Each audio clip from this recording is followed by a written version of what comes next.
The Blackhawks are back in action this afternoon in Utah. Lineups, Jeff Blashill and more coming up next on the pregame show.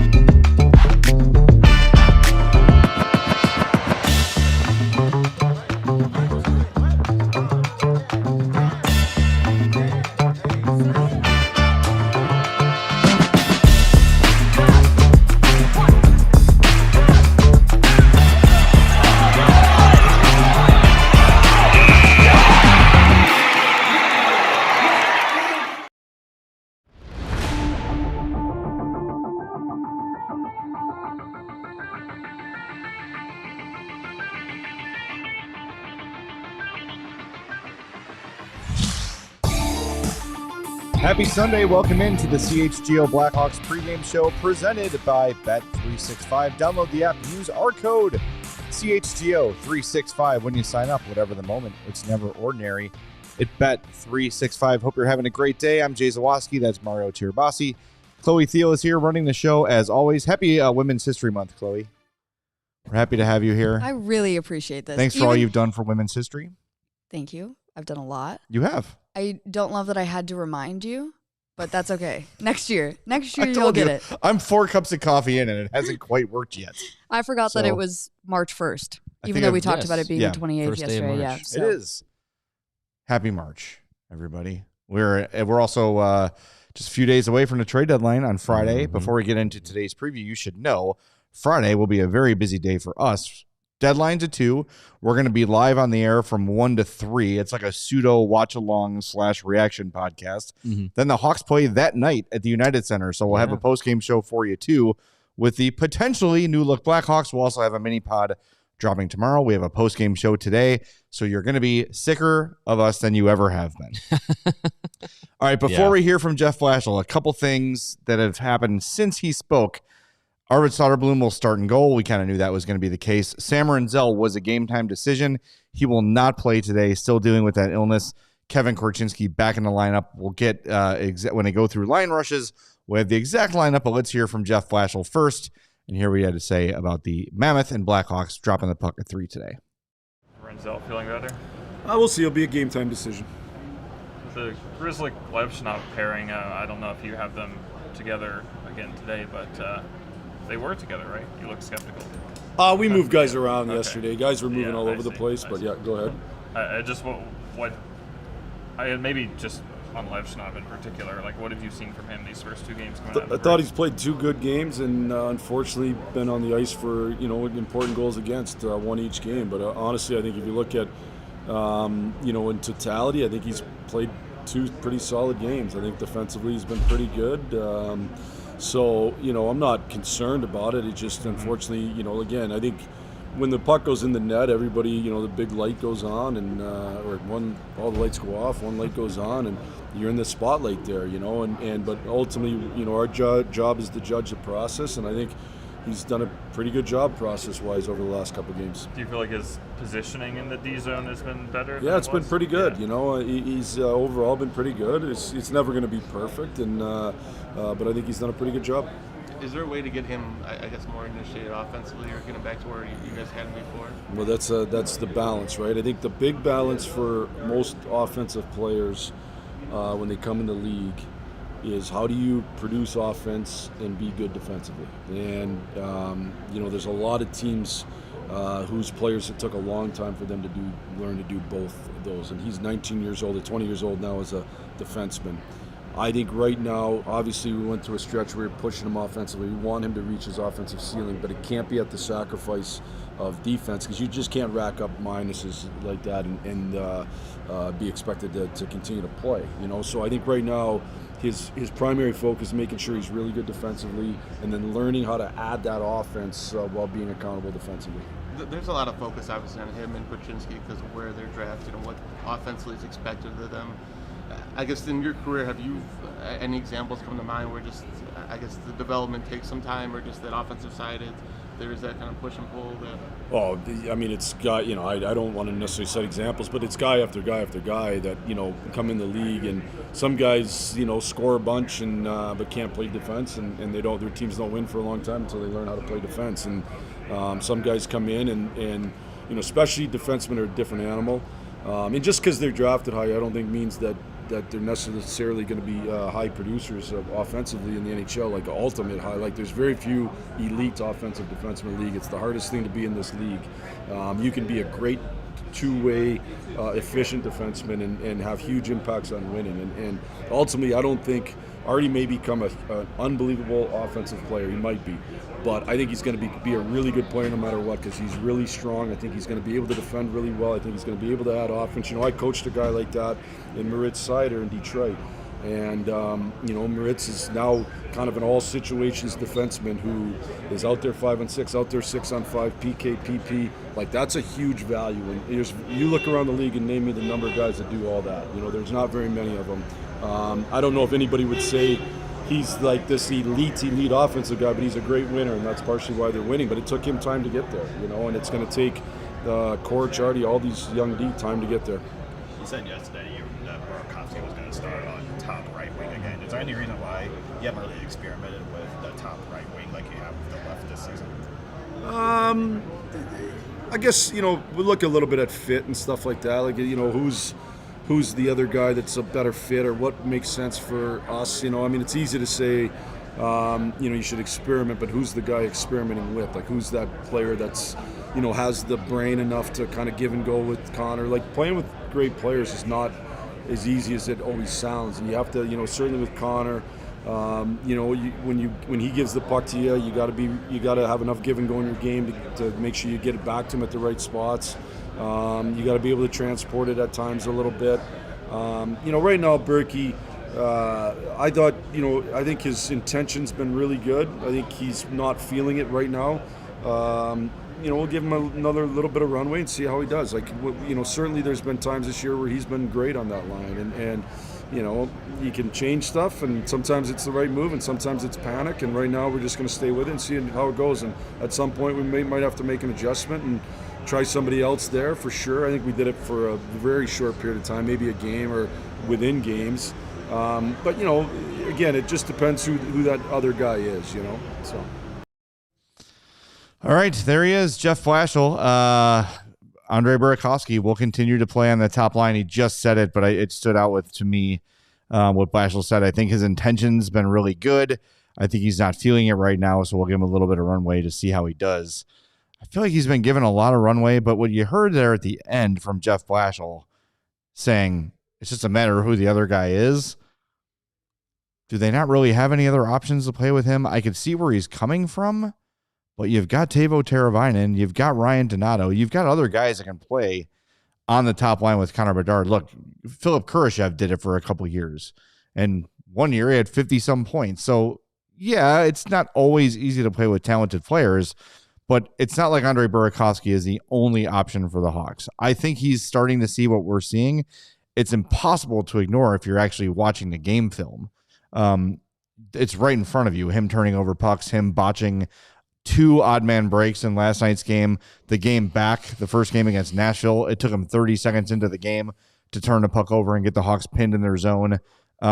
He is fighting it right now. And like Blashill said, I think that Burakovsky is not like trying to suck. I don't think he's trying to play poorly, but the more of these things, try not to suck, Joe Madden, the more of these bad performances that happen, the more frustrated he gets. And we saw it in the third period last night.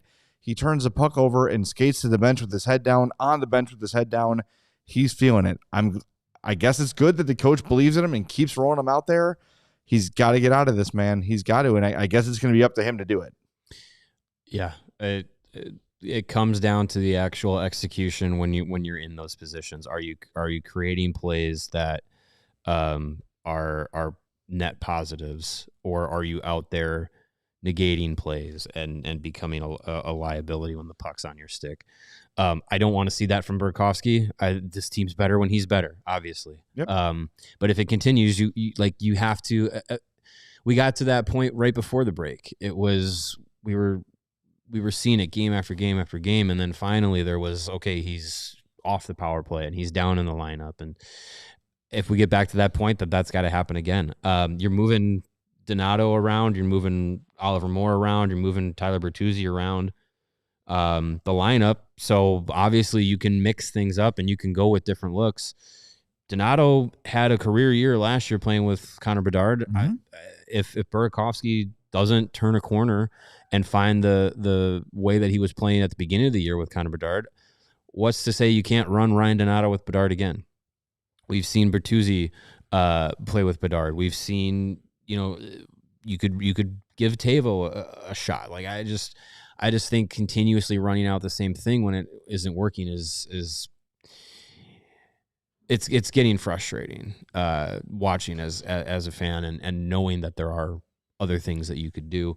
So I just think if he has another performance like that, the leash can't be this long, because it's not this long with other players in other situations. So I'd like it to be, if it comes to it. Now again, he could go out and have a great game, have kind of a turnaround, a thing that can bring that confidence back. That would be best. That'd be I nice. would rather that happen than anything else. Anytime. So we'll see. Bedard's been playing really well these last the 2 games since the break. We'll see if that continues. I'm interested to see how Ryan Donato takes the opportunity to move up the lineup, play with Frank Nazar and Teuvo Teravainen. We get Oliver Moore back in the lineup as a center, albeit with Landon Slaggert and Nick Foligno on the fourth line, but he's a guy that is pretty versatile. Oliver Moore is, and we've seen him play really well down the middle. We'll see if that can bring out anything, and Korchinski gets back in. Yeah, I mean, look, I don't mind. I like Donato getting a chance on the second line with a little more talent with Nazar and Teravainen. Cool. But now you've got Bertuzzi on the third line. He's one of the guys that's been he is your leading goal scorer. He's got 26 goals. Him and Bedard have been the only 2 scoring lately. So, maybe he's just trying to spread it through 3 lines. You think maybe the second line of Nazar, Donato, and Teravainen can get something going and score a goal today. That would be great. But as we said on last night's postgame show, the offense cannot fall 100% on Bedard and Bertuzzi. No. Somebody else here has to pick up some slack. Nick Foligno said as much. Like, it's time. So, look, he's mixing and matching. He's moving guys up, giving them different looks.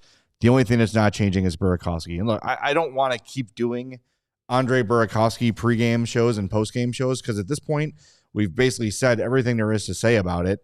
It's just a matter of, is he going to get out of this before he gets demoted or after? Right. Because apparently it's not changing. Apparently Jeff Blashill and apparently they're seeing enough on film to say, oh, yeah, like this is 28 top line. Hell yeah. Sign me up for another game of that. Yeah. They're seeing something we're not. So, okay, fine. Yeah. This is another game where, it's second day of back-to-backs. So that is a hurdle that they'll have to get over, but it's playing Utah is different than playing Colorado. And that's no slight to Utah. They're a really good team still. So really nothing like playing Colorado. But hopefully, it's, you have an opportunity to try and snap what is a 3-game losing streak, including the, right before the break too, and find some offense. And that's something that this team has been lacking. You're going to need to do it with Arvid Soderblom in net because historically he's going to give up some goals. So you don't have a guy that's going to bail you out like Spencer Knight can most often or more often than not. So it's going to have to be a game that is sound structurally. You can't give up too many chances, and you need to be able to find your own on the other end. So if anybody else wants to go along with Connor Bedard, I don't care who it is. Somebody else go out and do it. It's really, a puck is just a little rubber disc. It's very small. I don't know if you've ever seen a puck. You guys seen a puck before? I've seen I've seen a puck. You could just Google it, hockey puck. Yeah. It's very small. And the goalie net is larger than the puck. Mm-hmm. Even when there's a goalie in there, it's just this little disc. You just got to get it behind a line. Mm-hmm. It's a very simple process. It is pretty simple. It's just, you kind of overcomplicate it sometimes in your brain of like, hey man, put little thing in big thing and call it a day. You're going to pull up a hockey puck just for our audience, just so they know. That's good for scale too. I like that because you can see it next to the stick blade. Yeah, that's what a hockey puck looks like, everybody. Behind it. And we'll give you a second if you guys want to screen cap that real quick, so you know what it looks like as you're watching the game. it's very small, and the net is pretty big. It's 4x6. So you'd think mathematically you should be able to put that littler thing in that big thing 4 feet tall, a little more wide. often per 60 minutes than once. So well, maybe maybe they just need to understand that the concept is you put that little black thing in that net. That's the idea. That's what hockey is. That is an idea. Yeah. Now another idea would be, what if there was just a really fat goalie the Stephen Nicholas and concept just took up the entire space of the net? For those of you that remember our producer Stephen, who ditched us for the Bear show, Punk. He is passionate. His Roman Empire is, why is there not a sumo wrestler goalie in the NHL? Just as like an 800-pound goalie, and he just won't let it go. But then he swithed to a defenseman. Oh, now he wants a big fat defenseman. Yeah, he wants the was biggest, going back and fattest forth. hockey players possible. Yeah. To be goalies and defensemen. Well, And you just take if you guys have out. one of those, then you have to move them to forward to stand in front of the net, and the Hawks won a Stanley Cup that way in 2010. Oh yeah, that helps. Yeah, see, there's evidence to that. There's Evidence to that one. That's true. Anyway, if you go back to what Jeff Blashill was saying, he sounds like a guy who fully believes in Artem Levshinov still, and compared him to Moritz Seider, which is interesting in terms of play style and offensive output. I've always sort of struggled for a comp for Levshinov. Let's see. Well, I think with Seider has 40 points in 60 games this year. Yeah, but he is much more than just point production, and for sure. and that took time to develop, and that was a guy that where he was drafted 6th overall was a reach in a lot of people's minds, but as time has gone on and as he's been developed with the Red Wings and kind of thrown into the fire of things, he rounded out his game, and he's how old? He is 23, I want to say. 24. 24. Turned 24. He'll be 25 in April. 24. Okay. So we're 4 years older than Artem Levshinov, and Seider in the last few seasons has been like everything defensively for the Red Wings, and is one of the top second tier defensemen in the NHL. Like, I'm not putting him in the same tier as a Quinn Hughes or a Cale Makar or anything like that, but he's very solid. He's right in that next level where you talk about bona fide number one, does everything defenseman. He was really good right away, though. His rookie year, his career high in points came his rookie year, and did win the Calder. Am I not mistaken? Yes, I think so. Yeah. So right out of the box, he was better. I'm just talking about when we're trying to project the kind of defenseman that Levshinov could be. Could he be a 40, 50 point guy who is solid defensively and can play shorthanded and at even strength? Yeah, that's what Blashill was saying. Not quite as polished right away as Moritz Seider was, obviously, but you're trying to project out 4 or 5 years. I don't think that is an unreasonable comparison. Well, Seider played his first year after his draft in the AHL, pretty similar to Artem Levshinov. That next season was the weird COVID season that got jumbled, and he played overseas, playing professionally overseas, and then came back to the Red Wings in the 21-22 season. Then would have been 20 and 21 years old as a rookie, and then stepped in and had developed and took that time. So I mean, with Levshinov, like it's been a similar path. After being drafted, goes to the AHL, has played up in the NHL, and this is his second full professional season. So we're still in that spot where you're kind of working through a lot of things as a defenseman, and I just think it's a lot of the overnight trying to find the overnight success is still pretty rare, even with guys that have a little bit more of a path of development up to the NHL. It's still hard to navigate and to acclimate to the NHL as a young defenseman. And I think with Levshinov, he was drafted with a lot of raw tools and a lot of high upside measurables. It's just coming down to kind of refining those things. And it come to get a guy to be a complete defenseman. It comes with figuring out how to play defense at the NHL level, which takes time. How to be effective offensively, which I think maybe for some guys with the kind of offensive instincts like Levshunov has might take a little bit less time. But when you're trying to do everything at the same time, there's a lot of gears spinning in the head. So it's taken time for him to figure things out. And that it just comes with having all these young guys doing the same thing as they all are, is figuring out the NHL. And it doesn't all just click overnight. No, it does not. Couple comments about what Levshunov needs to be to justify his draft position. I forget who posted this. I screen capped it and forgot to credit them. I'm sorry. I'll go back and look and try to get it for the postgame show. These are high draft picks over the years, right? 1994, Ed Jovanovski went first overall. We're talking about points, 500 points in 1,128 games. Oleg Tverdovsky was the second overall pick from Anaheim. Brian Bedard was the first overall pick. Wade Redden was second overall pick. Aki Berg was the third overall pick from the Kings. Chris Phillips was a top pick in the NHL, 288 points in 1,179 games. Andre Zuzin was a second overall pick. Brad Stewart was a third overall pick. So this concept that to justify being a second overall pick, you have to be a first ballot Hall of Famer or Victor Hedman, as some has said in the chat. It's just not accurate. If you can find a guy who is playable in all strengths, that can play 23, 24 minutes a night on the power play and shorthanded, be reliable defensively, and play for 10 or 15 years, that certainly justifies that pick. Now, I think he's going to have more offense than Chris Phillips. He might not be Erik Karlsson.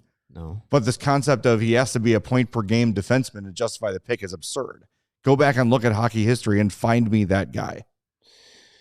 I mean, I think you're looking at if you're looking at guys who are defensemen who are tagged with being top pair defensemen that are drafted high, even just in recent history. Cale Makar was the fourth overall pick. Quinn Hughes was seventh, right before Adam Boqvist. Rasmus Dahlin was top overall pick. Those guys are selected with the idea that they're going to be top pair defensemen. And those guys take time to develop, and those are players that are put out in all situations. Some of them, like Makar, like Hughes, are huge point producers, but they're also really good, and reliable defensively. Levshunov has a different play style and skill set than some of those guys, but I think for him to be the number 2 overall pick and be a guy that is a cornerstone of what the Blackhawks are trying to do moving forward, he's going to have to be a guy that you can put out in all situations. He's going to have to be a guy that you can play 22 plus minutes a night and be reliable. And he's got to be a guy that's going to be, as Jeff Blashill said, before today's game, we just played it. He's said a bunch of different times, you have to affect winning. And when he was talking about Connor Bedard and the Canada snub and all that stuff, he brought up how he impacts winning. Even if it's a night where he's not putting up a hat trick or whatever it is, he still has those things in his game where he impacts the final score and can uplift a lot of his teammates. So if Levshunov can be a guy that can do that from the defensive side, he doesn't have to be an 80-point defenseman.